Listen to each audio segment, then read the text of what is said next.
A través de RCR presentamos Radar Económico.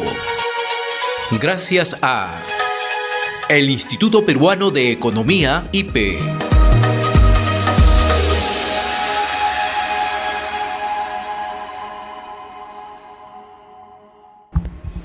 Seguimos a través de RCR, Red de Comunicación Regional, en esta oportunidad nuestra secuencia Radar Económico, que llega gracias al Instituto Peruano de Economía. Nos está acompañando María Alejandra Ormeño, es jefa de Políticas Públicas del Instituto Peruano de Economía, IPE. Qué gusto saludarte, María Alejandra.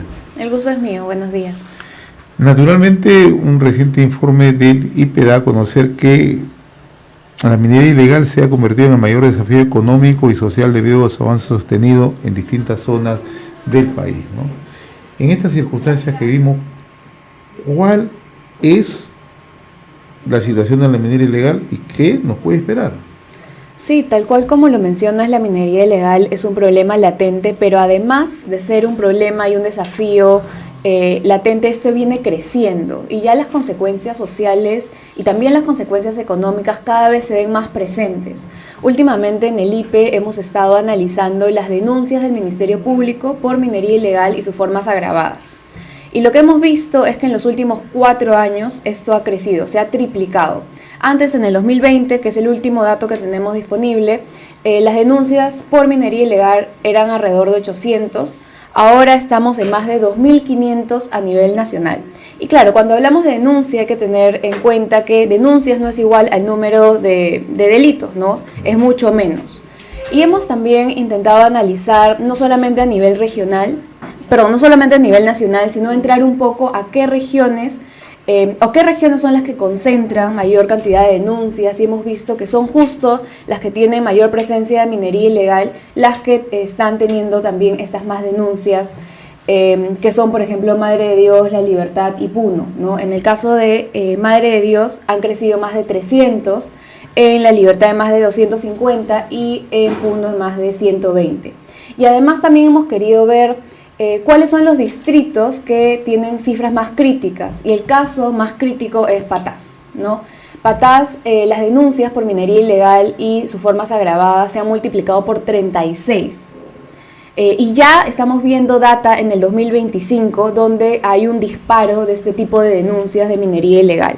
En Patás, pero también tenemos, por ejemplo, en Inambari, Madre de Dios, donde las denuncias se han triplicado al julio de 2025, y en Puno hace 4 años no existían denuncias de minería ilegal, ahora a julio ya suman más de 38, solo en un distrito, ¿no?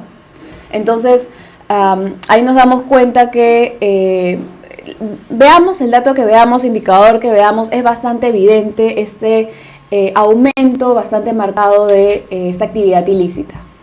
Ahora, otro de la información que ustedes revelan desde el IPE es que, y otro tema preocupante, es que en los últimos años se ha registrado un aumento sin precedentes de las empresas comercializadoras y procesadoras, ¿no? Lo cual no permite un seguimiento, o mejor dicho, la trazabilidad. ¿Qué tan grave es esto, María Alejandra? Sí, como te mencionaba, la minería ilegal está proliferando con hechos evidentes para todos. Y uno de esos hechos evidentes es el tema que mencionas de las procesadoras y comercializadoras.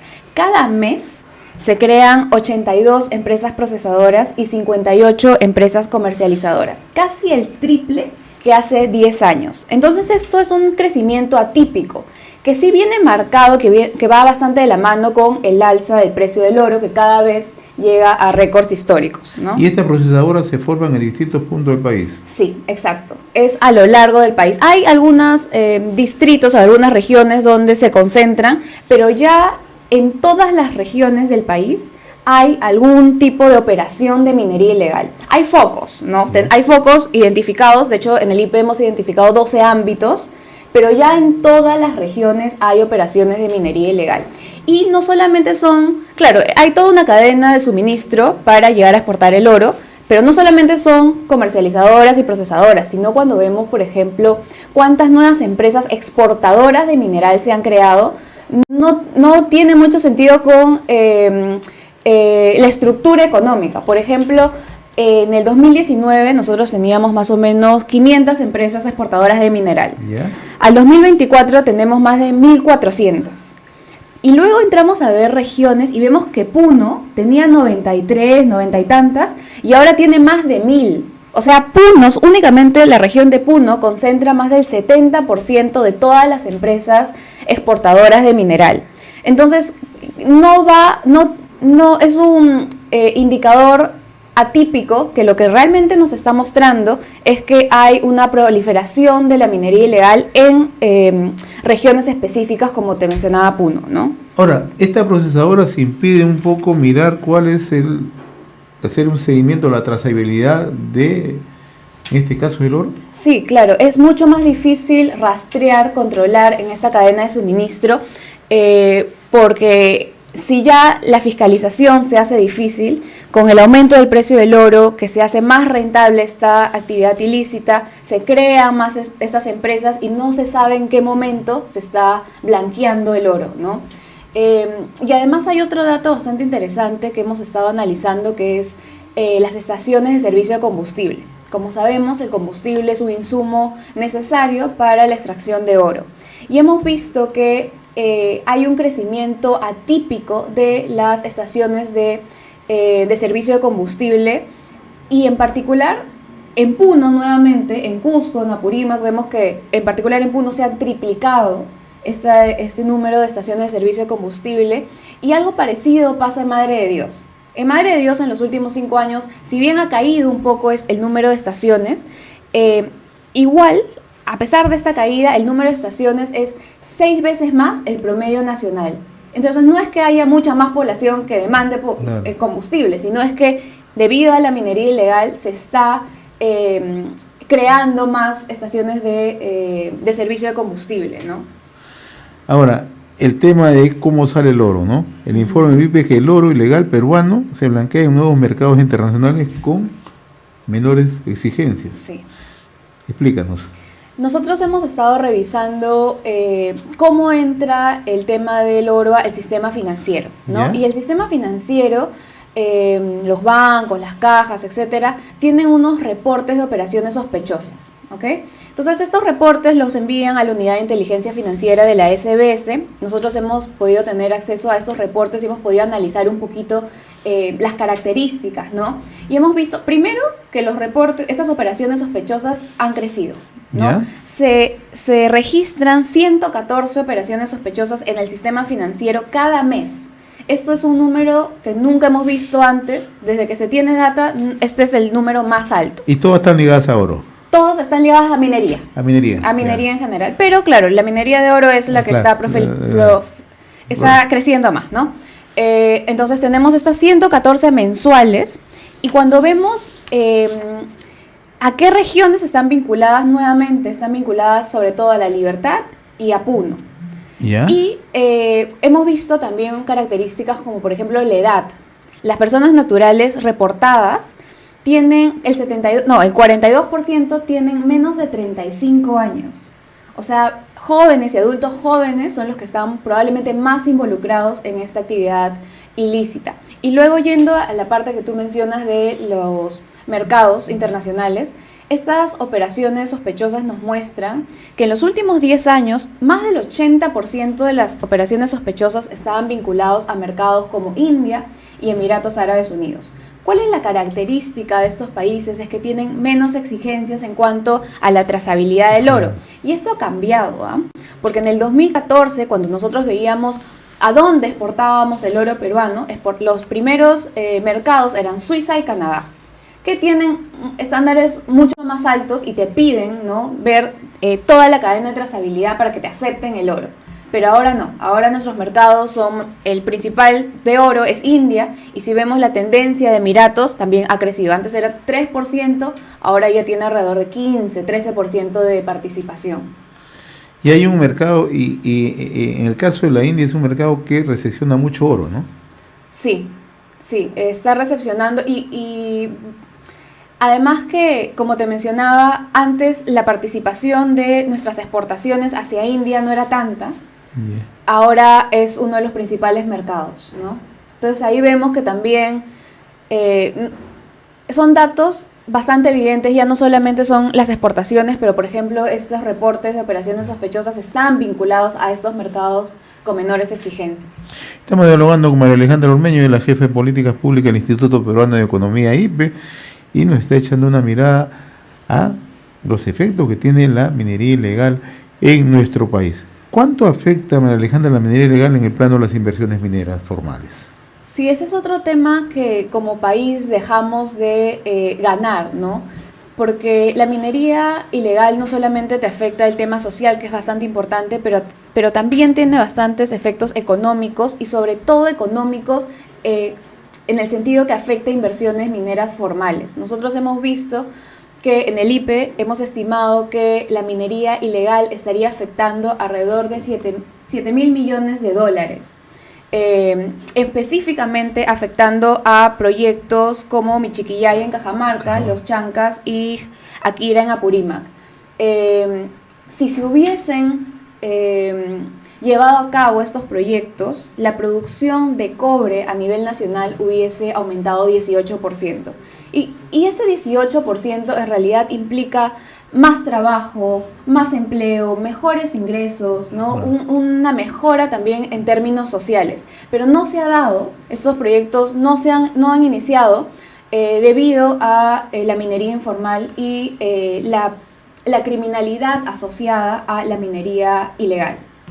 Ahora, el otro aspecto, yo acabo de estar recientemente en Perumín, y en Perumín conversaba incluso con representantes de algunas empresas, ¿no? Y en Cajamarca fundamentalmente, ¿no? Porque este es un tema bastante delicado. En Cajamarca hay zonas que son mineras de antaño, ¿no? El caso de Hualgayoc, Mamamarca, pero allí en esa jurisdicción hay lugares como El Tingo, Sinchao, Chur, que han sido tomadas por minería ilegal. ¿Y cuál es la preocupación de los representantes de estas empresas? Es que eso va a poner en riesgo también sus futuras inversiones. Sí. O sea, y esto es latente, y lo que están exigiendo es que de una vez por todas se haga un trabajo de intervención, cosa que no ocurre. Entonces, ¿esto que está ocurriendo en Cajamarca se puede replicar en otros puntos? Sí, totalmente de acuerdo, y ahí el vínculo es bastante claro y directo, ¿no? Nosotros hemos estado analizando algunas encuestas y lo que hemos visto es que, por ejemplo, en el Perú, cuando se le pregunta a los inversionistas, ¿invertirías o no invertirías? Más del 29% te dice de que una barrera decisiva para no invertir en el Perú en minería es el tema de la inseguridad, de la criminalidad.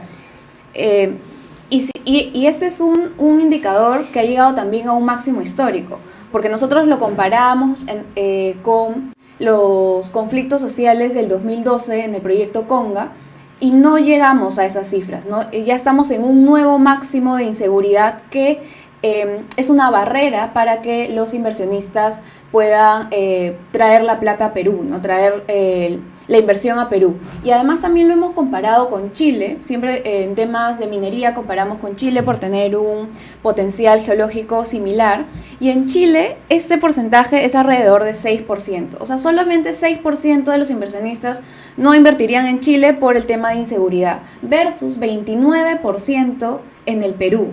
Y cuando les preguntan en esta encuesta y cuáles son otras causas, ¿no?, por las cuales tú realmente decidirías no invertir, una segunda y tercera causa es la inestabilidad política, que lo vivimos, ¿no?, actualmente, y el tema de los conflictos sociales. Entonces tenemos criminalidad como primera barrera para no invertir, y luego el tema político. Interesante lo que mencionas, porque no hace mucho se publicó el Instituto Fraser de Canadá, publicó precisamente estos índices de competitividad a nivel mundial, ¿no? Y nos va a afectar, la situación actual nos afecta. Sí, definitivamente todo el tema de crimen, ¿no?, esta exacerbación de las extorsiones, del crimen organizado, y además que está vinculado a la minería ilegal, definitivamente va a tener un impacto en las inversiones. Ahora, el otro tema, el tema de la formalización minera, ¿cómo se puede ver afectado en la situación que estamos? Bueno, de hecho, una de las recomendaciones en el IPE es tener plazos más estrictos, más claros en tema de formalización, ¿no? Estamos a la espera que en diciembre es en principio es el último plazo para poder tener todos los papeles y poder ser formal, no pasar a formal en el tema del reinfo. Entonces, esperemos que esto se mantenga así, que las nuevas autoridades tengan esta visión de que la formalización es una vía para poder aliviar este problema de minería, pero que para eso se tienen que tener plazos estrictos. Aprovecho esta conversación, María Alejandra, agradeciéndote como siempre la amabilidad que tienes con RCR, para un poco situarnos un poco en la coyuntura actual, ¿no? La situación de crisis que vivimos, ya tenemos nuevo presidente de la República en condiciones transitorias. ¿Cómo nos afecta en el riesgo país? Sí, ahí es importante esperar a ver cuál va a ser el gabinete ministerial, ¿no? Eventualmente esperemos que sea un gabinete apto, ¿no? Porque si no lo es, si el Congreso no lo acepta, yo creo que nos vamos a sumergir aún más en la crisis política y probablemente tenga un efecto un poco más importante en el riesgo país, en el tipo de cambio, en las inversiones, ¿no? Entonces esperemos, por el bien de todos los peruanos, que se elija un buen gabinete, ¿no? Muy bien, María Alejandra, como siempre, muy reconocido por haber atendido esta comunicación con RCR. Muy amable de tu parte. Gracias. Conversamos con María Alejandra Ormeño, jefe de Políticas Públicas del Instituto Peruano de Economía, IPE. De esta manera ya tenemos que ir poniendo punto final a la presente hora informativa de RCR, Red de Comunicación Regional. Hemos presentado Radar Económico. Gracias a el Instituto Peruano de Economía, IPE.